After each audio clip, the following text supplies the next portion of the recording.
За би бол ерөнхийдөө ходоодны шархтаа хоол шин гэдэг үү чээж их хорсдог ийм зовлттой байсан. Тэгээ одоо энэ парадокс нэг энэ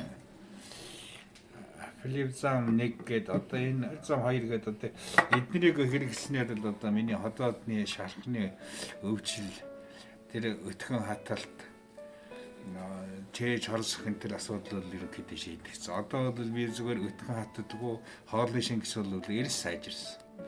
Тэгээд эргээ бол би эдний үр дүн л гэж бодож байгаа. Тэг яг энэ өглөөд энийг 15 туслууч тийм.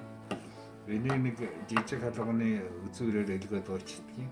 Тэгээ энэ хоолны дараа энэ эдгэрт 2 удаа нэг жижиг тайны халуугаар уучаад байх л тэгээд одоо юу сайтай. Тэгээ түүнээс гадна миний толгой дээр юм гараад байдаг гэсэн. Тэгээд энэ толгой дээр гардаг юмд энийг түрхээд байх сайн юм байна. Тэгээ одоо ерөнхийдөө бол юу миний толгой дээр бол одоо юм гарахаа байсан. Тэгээд яг нь ил шарханд бол ер нь эдний бүтээгдэхүүнүүд аль нь сайн юм байна лээ л дээ. Ил шарханд одоо ингээд нөтөрөгч нөтөлөг хэмүүлэнхий одоо нэг жоохон зүсэлтэн төрөгчхөд бол тэгээд юм эдгэрэлт нь хамаагүй хурдан сайн юм.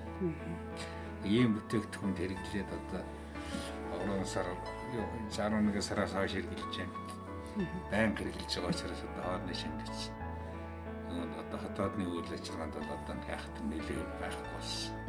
Эдгээр атгаа байсан, эдгээр цаг хугацаанд гардаг болсон, тээж арцгаа байсан.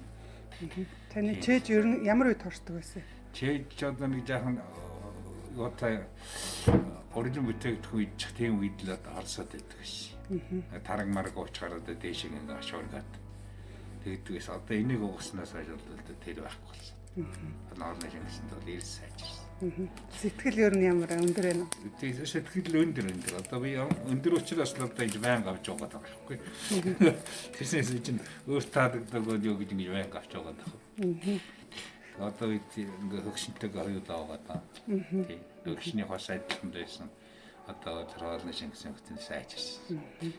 За тийм л байна да. За баярлалаа.